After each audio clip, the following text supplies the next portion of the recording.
Students, this is segment 2, lecture 4. In this segment, we are going to learn how interestingly the idea of combinations helps us deriving the famous binomial expansion theorem. Binomial expansion theorem is very important in determining the higher powers of a binomial expression. Before we go into our study, let's study some basic terminologies. At first comes equation. What is an equation?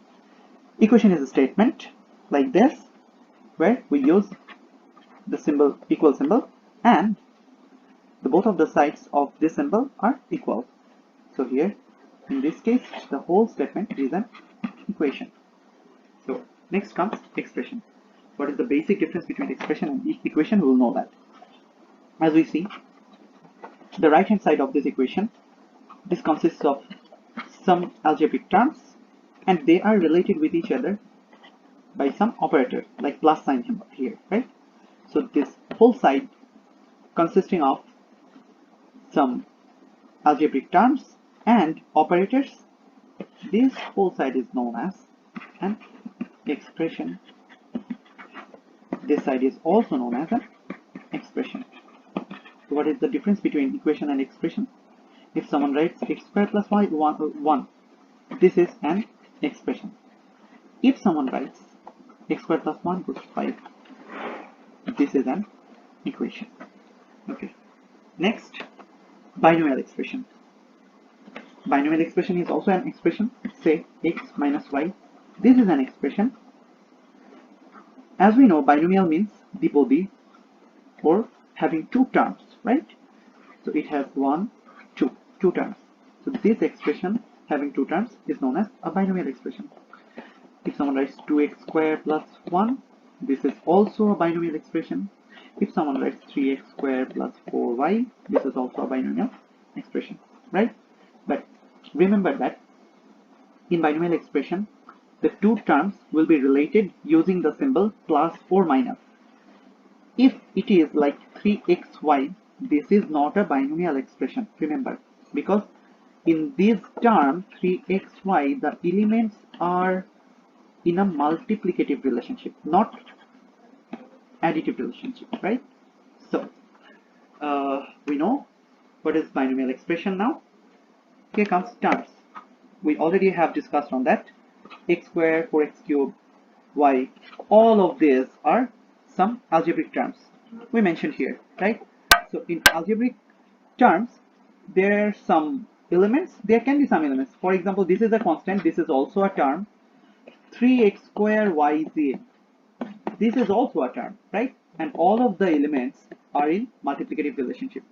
If I write 3x divided by y, this is also a term, right? Okay. Next, exponent. This is very simple. As we can see here, that x to the power 4, this is the power of this element and 4 is the exponent of x. In this case, x's exponent is 3. In this case, y's exponent is 2. So the powers here are the exponents of this base. 3 is the power of 3 is the exponent of y. Okay. So in this case, 6x squared y squared, 2 is the exponent of x, 2 is the exponent of y. Okay, so next, degree. What is degree? Sum of the exponents of a term. As we can see here that the exponents are 2 and 2. If we add 2 plus 2, so this is 4, and this is the degree of 6x squared y squared. Here we can see the exponents are 3 and 1. 3 plus 1 equals to 4. This is the exponent degree of 4x cubed y. So if I write 5x to the power of x squared y cubed z to the power 10, then the exponent will be, degree will be, 2 plus 3 plus 10 equals to 15, right? So this term's degree is 15. Okay, next, factors. If someone expresses an expression using as a product of some expressions like this, then all of these expressions are the factors of this. indicated here. And in this case, x square minus y square, as we know, x plus y into x minus y. X square plus minus y square is written as the product of x plus y and x minus y. So these two expressions are the factors of x square minus y square. So if I write 24 equals to 3 into 8, I have expressed 24 as the product of 3 and 8. So these are the factors of 24. Okay, now we are ready to learn about binomial expansion. So now, if I ask you that a plus b whole to the power 1 equals to what? You'll say, this is easy, a plus b. If I ask you a plus b whole square equals to what? This is easy too. You'll write a square plus 2ab plus b square. But if I ask you a plus b whole to the power 10 equals to what? Will that be that much easy to determine? No, because you'll have to multiply a plus b 10 times, right? And this will take whole day to determine a plus b whole to the power 10 or a plus b whole to the power 100, right? So to solve this problem, see, this is a binomial expression, and in this binomial expression, if there is an exponent or degree n, right, how can we determine the expansion of this term? Is there any generalization? Yes, and that's how we can deal with the problem of determining the larger powers of these binomial expressions, right? So this is why we'll know about binomial expansion theorem, and we'll see how combination and combinatorial concepts have been used determining binomial expansion theorem. So we'll see stepwise derivation here, and at the end of each step we'll come up with a fact. Okay, as we can see here, this is fact 0, and then we'll see fact 1, but we'll have to examine an example and then we'll get our facts. For example, say, how did we determine a plus b whole square? We write it like a plus b into a plus b. So at first what we do is we'll take one element out of the first factor. This is our first factor and this is our second factor, right? One element out of the first factor, and then we take one from the second factor and we get a into a. Then we take one from the first factor and one from the second factor, we get b into a. Then we take one from the first factor and another from the second factor, we get a into b, right? And at last we take one from the first factor and one from the second factor, we get b into b. So what we get here is a into a plus a into b plus b into a plus b into b, right? So as we can see here that each of the terms are expressed in form of a and b, right? If we simplify it, we get a square plus 2ab plus b square. So in case of a plus b whole cube, we can write it a plus b into a plus b into a plus b, right? And then we'll get some terms, and all of the terms will be expressed using a, b, and we'll get some coefficient in some terms, we'll get some exponents like this in some terms. So can we claim that if we expand a plus b whole to the power n, we'll get the sum of a few terms, right? We don't know how many terms are there, and at the end of the video we'll know, but all of those terms are some powers of a or exponent of a or some power of b which are multiplied, and there might be some coefficient ki. Okay, this can seem a bit difficult, but this is not that difficult. As we can see that in this case a square can be expressed as where k1 means coefficient of the first term, right? Coefficient of the first term. This is the first term. Coefficient k1 equals to here 1. A's power equals to what? What is the power of a? 2. That means x equals to 2, right? And what is the b's power here? B's power equals to 0, right? That is 1. So y equals to 0. In this case, k2 equals to 2. Coefficient equals to 2. What is the power of a? 1. That is x equals to 1. What is the power of b? 1. That is y equals to 1.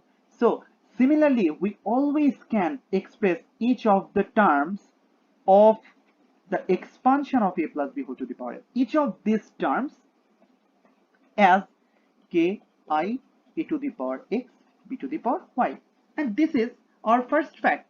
See, each of the terms of the expansion will have a form of ki a to the power x b to the power y for a plus b whole to the power n, where ki is the coefficient, x is the exponent of a, k is coefficient, and y is the exponent of b.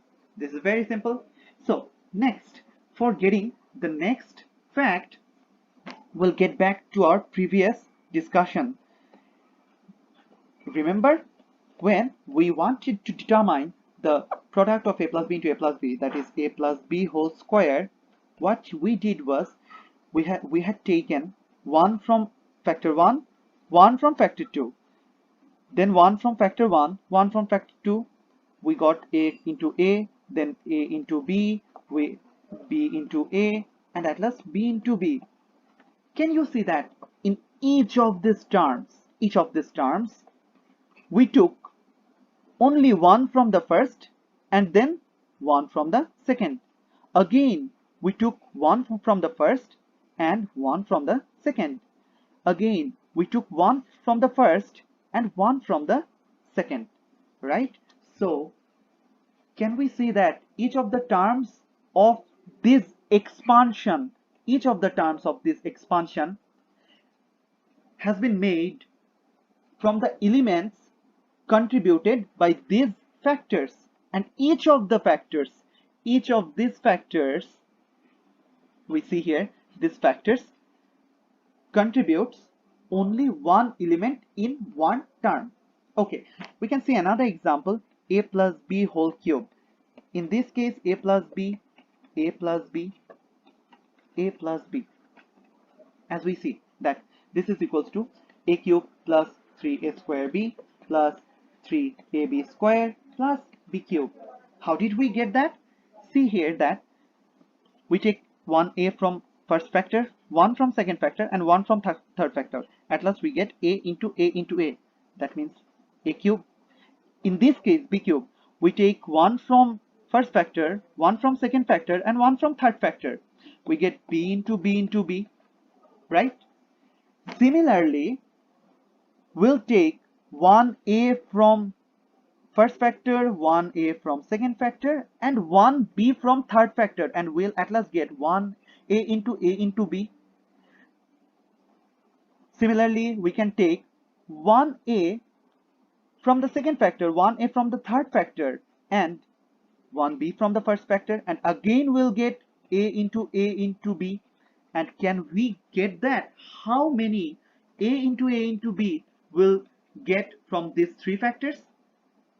From these three factors, if we change the combination, we'll get 3a into b, right? Once we'll get a into b, once we get a into b into a, once we get b into a. So this is why we got eventually 3a square b, and similarly we got 3ab square, right?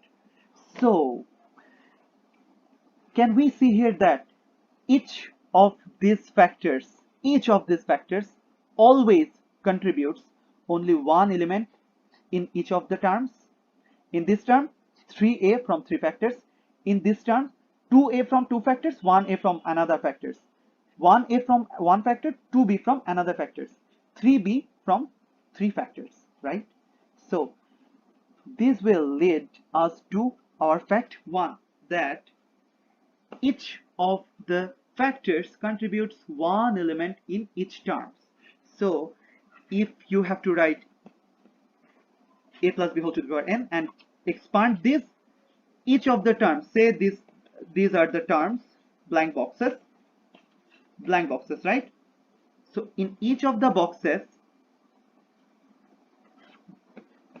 one element will be contributed from each of the n factors. Here we have n factors, right? So each of the factors will contribute one element in each boxes, and these boxes refer to the terms of the expansion. Okay, we got the second fact. Let's move towards the third fact. As we can see that a plus b whole square, this is a square plus 2ab plus b square, right? In this case, can we see what is the degree of a, the first term here? 2. Degree of the second term here, this is 1, this is 1. So the total degree will be 1 plus 1 equals to 2. Here degree is 2. And as we can see, what was the value of n here? What was the degree of left hand side? 2, right? Okay, let's say another example. A plus b whole cube. This is a cube plus 3a square b plus 3ab square plus b cube.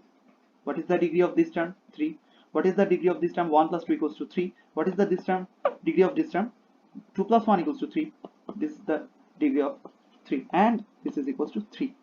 So can we see that in the left hand side, the value of n, if the exponent of the left hand side is n, then for each of the terms the degree will be n, right? We can see for n equals to 2 we got 2 for all of the terms. For n equals to 3 we got 3 in all of the terms, right? And why is this happening? Why is this happening? Could we prove that? Why not?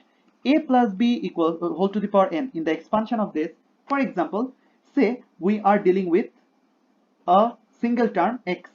As we know, how many factors will be there? There will be total n a plus b, right? And each of them will contribute one element. So in case of x, suppose there is there is small x number of a and small y number of b, right? So we can see that here how many factors were there? Total n factors. It means for each of the factors there will be only one element, a into a into a into a, like this. How many a's will be multiplied? X number of a's. And how many b's will be multiplied? Y number of b's, right? Total y number. Now we can see that for each of the a's the exponent is 1. For each of the b's the exponent is 1, right? How many a's are there? X. And how many y's are there? Y. So since there were n number of factors, can't we claim that there would be x plus y equals to n number of a's and b's, right? Since each of them has come from a factor, so x plus y will be equal to n. It means what? It means in case of a general term ki a to the power x b to the power y, the degree will be x plus y, right? For this term the degree will be x plus y, and we got that since each of the factors are contributing one elements, so there will be total n number of such elements, and each of the elements exponent is 1, so the total power or the degree will be n. So x plus y will be equals to n, right? So here comes our fact 2. What does it say? It says that each of the terms of the expansion has a degree n for a plus b whole to the power n, right? So if you expand the term, as we saw there, that a plus b whole to the power n, it will be expressed as the sum of a few terms, right? And all of these blank boxes are some terms, right? And these terms has a form, according to fact 0, has a form ki a to the power x b to the power y. This is the general form of these terms. Okay, and according to the fact 2, we get that for each of the terms the degree will be n. So the degree here is x, y. So x plus y will be n. So for each of the terms, the degree will be n, right? So this is our fact 2. Hope we'll see the fact 3 in the next segment. Thank you.